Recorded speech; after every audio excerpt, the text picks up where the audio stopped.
Et donc la première lecture, nous la ferons dans le livre de Néhémie, au chapitre 8, les versets 1, 3 et puis 9 à 12.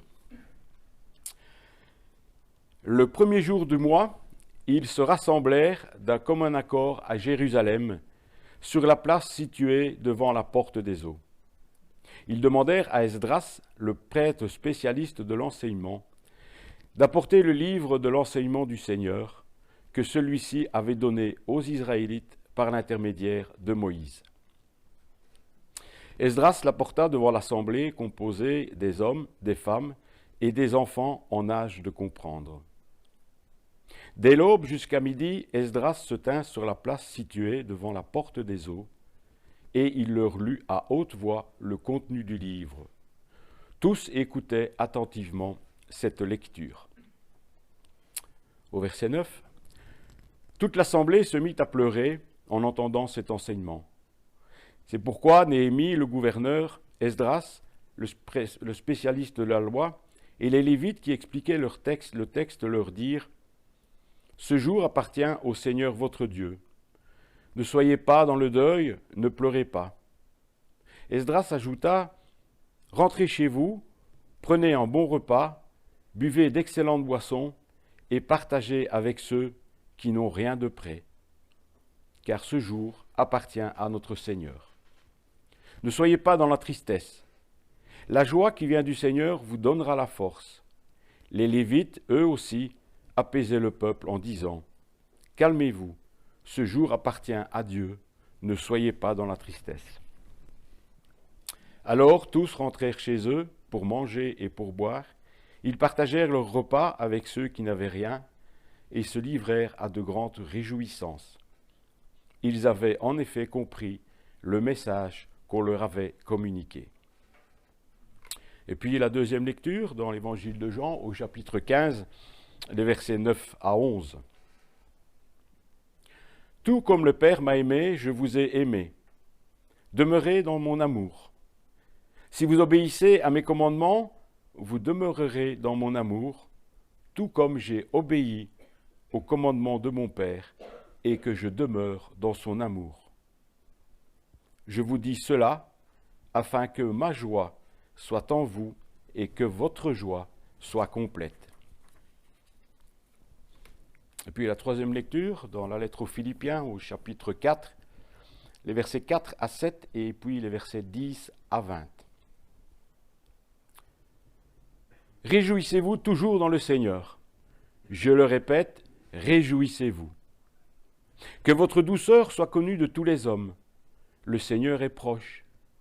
Ne vous inquiétez de rien, mais en toute chose, faites connaître vos besoins à Dieu par des prières et des supplications, avec des actions de grâce.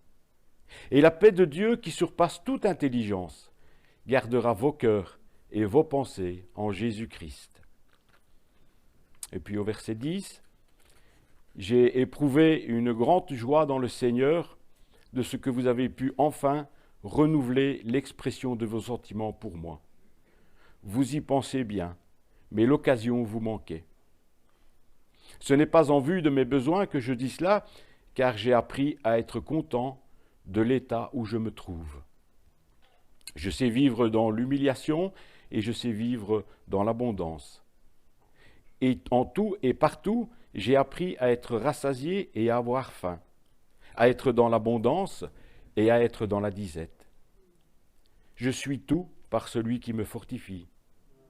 Cependant, vous avez bien fait de prendre part à ma détresse. Vous le savez vous-même, Philippiens, au commencement de la prédication de l'Évangile, lorsque j'étais parti de la Macédoine, aucune église n'entra en compte avec moi pour ce qu'elle donnait et recevait. Vous fûtes les seuls à le faire, car vous m'envoyâtes déjà à Thessalonique et à 2 reprises de quoi pourvoir à mes besoins. Ce n'est pas que je recherche les dons, mais je recherche le fruit qui abonde pour votre compte. J'ai tout reçu et je suis dans l'abondance, j'ai été comblé de biens en recevant par Épaphrodite ce qui vient de vous comme un parfum de bonne odeur, un sacrifice que Dieu accepte, qui lui est agréable. Et mon Dieu pourvoira à tous vos besoins selon sa richesse avec gloire en Jésus-Christ. À notre Dieu et Père, soit la gloire au siècle des siècles. Amen. Réjouissez-vous toujours dans le Seigneur, je le répète, réjouissez-vous. Chers frères et sœurs, lorsqu'il écrit ces mots, l'apôtre Paul est en prison à Rome, où il attend de comparaître devant l'empereur pour être jugé. Son crime, c'est pas d'avoir escroqué, ni violé, ni même tué. En réalité, ce dont il est accusé, c'est d'avoir, il y a 3 ans de cela, profané le temple en y introduisant un non-juif et d'être le chef de la secte des Nazaréens qui jette le trouble dans toutes les communautés juives de l'Empire. Au moment de son arrestation, Paul était en plein élan missionnaire. Il fondait des églises partout sur son passage. Il était en quelque sorte le bras droit du patron. Son dernier projet allait porter la bonne parole de l'Évangile jusqu'en Espagne. Dès lors, on pourrait s'étonner de ce que Dieu ait permis ce coup d'arrêt dans sa brillante carrière missionnaire, mais en réalité, son plan pour lui était totalement différent. Au moment de sa rencontre avec Christ sur le chemin de Damas, il avait été averti qu'il aurait à souffrir pour lui, mais aussi que son message devrait s'adresser à tous sans distinction. Avec ce passage par la case prison, Paul a eu l'occasion de parler avec les rudes soldats romains et leurs officiers. Il s'est retrouvé au milieu de toutes sortes de repris de justice, qui, n'en doutons pas, étaient là pour de bonnes raisons. Et il allait bientôt avoir l'occasion de témoigner du Christ devant l'empereur en personne. Avouons que ce plan de Dieu pour Paul était parfait. Il allait vraiment toucher toutes les couches de la société et plus seulement les habitués des synagogues. Mais revenons à ce que écrit Paul. Réjouissez-vous. Paul s'adresse ici aux chrétiens de Philippe. C'est une église qu'il a fondée lors de son second voyage missionnaire, la première en Europe. La ville de Philippe se trouve au nord-est de la Grèce, dans la province de Macédoine. À l'époque, les prisons romaines, ce n'était pas le Club Med. Aujourd'hui non plus d'ailleurs. Mais les conditions de l'époque étaient particulièrement difficiles pour les prisonniers. Outre les brutalités qu'ils subissaient, c'était à leurs familles et à leurs amis que revenait la tâche de subvenir à leurs besoins. Dans sa lettre, Paul exprime toute sa reconnaissance pour l'aide que l'Église de Philippe lui a apportée par l'intermédiaire d'Épaphrodite. Cette aide est d'autant plus bienvenue que c'est la seule qu'il ait reçue, les autres églises l'abandonnant à son sort. Dans ces conditions, la joie de Paul n'a rien d'inattendu. Mais remarquons ici qu'à aucun moment il ne s'est plaint alors que sa situation était si difficile. Au contraire, il ne se prive pas de remercier ses amis pour leurs attentions et le Seigneur pour toutes ses bénédictions. Mais continuons la lecture de ce verset et voyons ce que Paul nous dit plus loin. Réjouissez-vous toujours. Alors là, on commence à avoir du mal à le suivre. N'aurait-il pas perdu l'esprit? Ne serait-il pas en train de délirer? Comment peut-il être enfermé dans un cachot sinistre en attendant un jugement qui, plus que probablement, le mènera à la mort, et encore écrire qu'il faut toujours se réjouir? Le plus étonnant, c'est que Paul est un coutumier du fait. Souvenez-vous, dans Acte 16, il est déjà en prison à Philippe. Lui et Silas sont emprisonnés dans un cachot humide et sombre. Ils viennent d'être battus violemment. Les douleurs lancinantes des blessures de leur dos ne leur laissent aucun répit pour le repos. Pourtant, en pleine nuit, fatigués et en proie à d'atroces douleurs, ils se mettent à chanter les louanges de Dieu. Pour trouver la raison de cet étonnant « toujours », il faut regarder d'un peu plus près le texte grec. La traduction littérale est en réalité un peu différente. Cette différence est subtile, mais importante. En réalité, Paul écrit « Réjouissez-vous dans le Seigneur toujours ». C'est ce que vous devriez voir affiché maintenant sur le slide. Je ne l'ai malheureusement pas trouvé en français sur Internet, mais en partant de la traduction anglaise de chaque mot grec, en partant du haut vers le bas, on trouve bien cette formulation. c'est ce que j'ai entouré en rouge. Rejoice in the Lord always. Again, I will say rejoice. Réjouissez-vous dans le Seigneur toujours. Je le répète, réjouissez-vous. Cette inversion des mots ne change évidemment pas le sens profond de la phrase, mais bien la priorité des mots. Toujours ne venant qu'après. Encore faut-il comprendre la signification des 3 mots « dans le Seigneur ». Frères et sœurs, je vous avoue que j'ai longtemps buté sur ces 3 mots. J'ai beaucoup prié le Seigneur pour qu'il m'éclaire à ce sujet. C'est une réflexion qui m'a pris plusieurs semaines. Et je vous en livre ici quelques éléments. Alors, commençons par le premier mot. La signification de la simple préposition « dans » nous semble évidente. Et pourtant, à y regarder de plus près, elle cache des concepts auxquels on ne pense pas a priori. Examinons ce qu'en dit un dictionnaire français bien connu, dont je ne peux pas citer le nom parce qu'on est enregistré sur YouTube et qu'il y a des droits d'auteur. « Dans » est une préposition qui indique entre autres l'intérieur d'un lieu. On dit « les ciseaux sont dans le tiroir ». A priori, pas vraiment applicable pour le verset qui nous occupe, et pourtant. Après Christ, le temple de Jérusalem n'a-t-il pas été détruit et remplacé par un temple spirituel ? Plus encore, Paul n'a-t-il pas dit que Christ en est la pierre angulaire et que nous, chrétiens, nous en sommes les briques ? Donc, dans le Seigneur recouvre bien un lieu. La seconde indication du dictionnaire, c'est l'appartenance à un ensemble. L'exemple cité est « il a des personnes influentes dans ses relations ». Ici également, on ne peut être que frappé par l'image. Dans le Seigneur ne s'applique pas à notre petite personne uniquement, mais couvre l'ensemble des chrétiens qui constituent le corps du Christ. L'indication suivante dans le dictionnaire, c'est la conformité à quelque chose. On dit par exemple « agir dans les règles ». Soyons audacieux dans la comparaison et imaginons qu'agir dans les règles, c'est agir selon la volonté de Dieu. Le dictionnaire fait aussi référence à l'état, la situation où on se trouve, la manière d'être, de faire. L'exemple cité est « il s'est mis dans une salle à faire ». On dirait maintenant « il s'est mis dans des salles draps ». Dans notre cas, je choisirais plutôt comme exemple « il s'est mis dans les pas du Seigneur ». Enfin, je vous cite une dernière indication. « Dans » signifie aussi l'objet, le but de l'action, avec comme exemple cité « croire dans l'avenir ». Dans le contexte de notre verset, notre dictionnaire ne croyait pas si bien dire.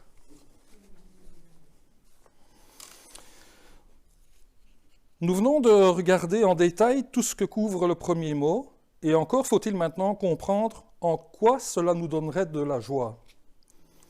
C'est ici qu'il faut abandonner notre dictionnaire et revenir à ce que nous dit la Bible. Souvenez-vous, dans la deuxième lecture que nous avons faite, et je vous en cite juste le dernier verset, Christ nous dit, c'est tiré de Jean 15, verset 11, « Je vous ai dit cela afin que ma joie en vous et que je vous ai dit cela afin que ma joie soit en vous et que votre joie soit complète. » D'autres traductions disent « parfaite ». Dieu le Père est amour et il est aussi joie. Christ, tout au long de sa vie sur terre, a suivi la volonté du Père. Il est resté parfaitement uni à lui. Cela lui a procuré une joie incommensurable qui a surpassé tout, malgré la trahison de Judas, malgré l'abandon de ses disciples, malgré les injures, les calomnies et les souffrances sur la croix. Le secret de la joie que veut nous procurer Christ, c'est d'être attaché à lui, comme lui est uni au Père, de toujours essayer de suivre la volonté du Père, de l'aimer et de nous aimer les uns les autres. Christ ne parle pas d'une joie passagère, de circonstance, mais d'une joie qui reste attachée au plus profond de nous. Il va même plus loin que tout ce que nous pourrions imaginer en parlant d'une joie complète, une joie parfaite. C'est bien à cette joie que l'apôtre Paul faisait référence lorsqu'il s'est adressé aux Philippiens. Mais qu'en est-il pour nous ici à Marcinelle en 2022, presque 2000 ans après que ces paroles ont été écrites? Et je vais vous développer cela en 4 points. La joie de circonstance, c'est une joie saine et voulue par Dieu. Nous avons évoqué la joie de Paul lorsqu'il a reçu de l'aide de ses frères et sœurs de l'église de Philippe. Et c'est un peu typique à la Belgique, parce que j'ai un peu voyagé, mais c'est vraiment quelque chose qu'on retrouve particulièrement en Belgique. Mais souvent, lorsqu'on salue une personne, en commençant par la formule de politesse « Comment ça va ?», cette personne nous émunère une longue liste de toutes ces maladies et des malheurs qui l'accablent. Je peux vous assurer que si vous réagissez ainsi face à un Anglais qui vous pose cette question, il va vous regarder avec des yeux hallucinés. Malgré les difficultés, et j'y reviendrai au point suivant, nous vivons tous des moments de joie, et je vous en cite quelques petits exemples. Souvenons-nous de nos anniversaires, du moins ceux de notre enfance, la rencontre avec notre conjoint, notre mariage, la naissance d'un enfant, un beau cadeau reçu, un beau voyage, une promotion au boulot, ou plus simplement notre émerveillement devant la nature ou devant le sourire d'un enfant, et j'en passe. Savoir reconnaître ces moments, les savourer, chercher dans toutes les situations les aspects positifs, remercier Dieu pour toutes ses bénédictions, c'est vraiment un art de vivre, un cercle vertueux. Évitons aussi le piège de la joie mauvaise. En voici un petit exemple, révélateur, qui concerne les amateurs de foot. Il y en a ici dans la salle, je pense. Souvenez-vous des scènes de liesse et de joie dans les rues en Belgique lorsque la France a été éliminée par la Suisse lors de l'Euro 2021. Je doute qu'il y ait eu un seul supporter suisse dans les rues à ce moment. Je doute que notre joie, et je parle pour moi également, était une joie saine voulue par Dieu. Mais revenons à la vraie joie. Soyons conscients qu'elle est une thérapie qui agit sur notre santé. Elle est comme un médicament qui guérit et fortifie. La médecine nous apprend que lorsque nous rions, par exemple, nous sécrétons de l'endomorphine, qui est une protéine qui est liée au bien-être et qui a des effets euphorisants naturels. Ma belle-mère, aujourd'hui décédée, qui vivait dans une résidence pour personnes âgées, nous racontait à Agnès et à moi que les résidents recevaient la visite régulière de classes d'école maternelle, et combien le contact avec ces enfants innocents et débordants de joie, qu'elle ne connaissait pourtant pas, lui remontait le moral. Un second élément, parce que l'un ne va pas sans l'autre, c'est que la joie, effectivement, elle peut cohabiter avec la souffrance. Et c'est là vraiment un paradoxe et une vraie difficulté. Et pourtant, cette cohabitation, nous venons d'en voir 2 exemples révélateurs avec Christ et avec Paul. La souffrance, elle est présente dans notre communauté.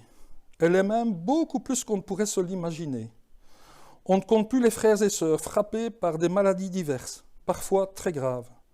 Celles et ceux qui sont atteints de troubles fonctionnels tels que les maux de dos, l'arthrose, la perte de mobilité, la dégradation de la vue. D'autres subissent des troubles qui nécessitent des soins psychologiques et même psychiatriques. Il y a aussi parmi nous des personnes qui souffrent de burn-out ou d'autres qui ont perdu leur emploi. Il y a aussi, malheureusement, des grands-parents qui ont reçu la terrible punition d'être séparés de leurs petits-enfants, subissant en cela une vengeance de leurs enfants. D'autres sont criblés de dettes et vivent dans une extrême précarité. Je ne veux pas oublier également les personnes touchées par un deuil cruel. Certains cumulent plusieurs de ces malheurs et probablement, j'en ai oublié, la liste doit être plus longue. J'ai parlé ici que de notre communauté, mais que dire du reste du monde, où guerre et famine se succèdent, où certains perdent tous leurs biens dans des catastrophes naturelles, où des chrétiens sont persécutés pour leur croyance en Christ. La Bible nous rappelle qu'être chrétien ne nous met absolument pas à l'abri de ces souffrances. Des versets très connus nous rappellent que Dieu fait lever son soleil sur les méchants et sur les bons, et qu'il fait pleuvoir sur les justes et sur les injustes. Non, la joie dans le Seigneur n'implique pas l'absence de souffrance. Cependant, elle nous permet de surmonter et de vaincre toutes les difficultés. J'ai été très interpellé d'entendre Yvette, il y a quelques semaines, nous expliquer sur cette scène que les chrétiens persécutés priaient pour leurs bourreaux. Je pense sincèrement que s'ils sont capables de le faire, c'est parce qu'ils vivent dans la joie du Seigneur. En troisième lieu, je parlerai de la joie du Seigneur comme un choix de vie. Et je fais ici une synthèse très personnelle de ce que recouvre pour moi la joie dans le Seigneur. Et je vous invite d'ores et déjà à compléter cette liste par vos propres découvertes. Pour moi, la joie dans le Seigneur, c'est vraiment la conséquence de choix de vie. Tout d'abord, reconnaître en Dieu le Créateur de toutes choses, l'univers, mais aussi l'homme qui est son chef-d'œuvre. Dieu nous a créés pour être heureux, pour l'adorer et pour le servir. En deuxième lieu, je parlerai du choix de reconnaître en Christ notre Sauveur, qui nous a donné par pure grâce le salut et la vie éternelle. Rien que cela devrait nous remplir d'une joie incommensurable et continue. C'est pour moi en cela que consiste le mot « toujours » employé par l'apôtre Paul. Mais la joie du Seigneur va encore beaucoup plus loin. C'est le choix de reconnaître que nous ne sommes pas seulement sauvés, mais nés de nouveau. Cela implique que Christ vit en nous par son Saint-Esprit, que nous voulons être unis à lui, suivre ses pas, et que nous goûtons déjà ici sur terre aux prémices du royaume de Dieu, où règne amour et joie. N'est-ce pas là quelque chose d'extraordinaire et de magnifique qui devrait susciter en nous, ici, la joie la plus parfaite? Enfin, pour terminer, je voudrais mentionner un point qui me semble également très important. C'est le fait que la joie du Seigneur est une joie partagée, une joie réciproque. La Bible fourmille d'exemples à ce sujet, et je n'en citerai qu'un seul, qui est tiré de Luc 15, verset 7. De même, je vous le dis, il y aura plus de joie dans le Seigneur pour un seul pécheur qui se repent que pour 99 justes qui n'ont pas besoin de repentance. Chaque fois qu'un être humain se repent, chaque fois qu'une âme est sauvée, il y a de grandes réjouissances dans le ciel. N'en doutons pas. Je terminerai par une brève conclusion. Oui, frères et sœurs, être chrétien ne nous fera pas échapper aux aléas et aux souffrances de la vie. Ces souffrances en sont même la cause pour ceux qui sont persécutés à cause de Christ. Pourtant, Christ nous promet une joie parfaite.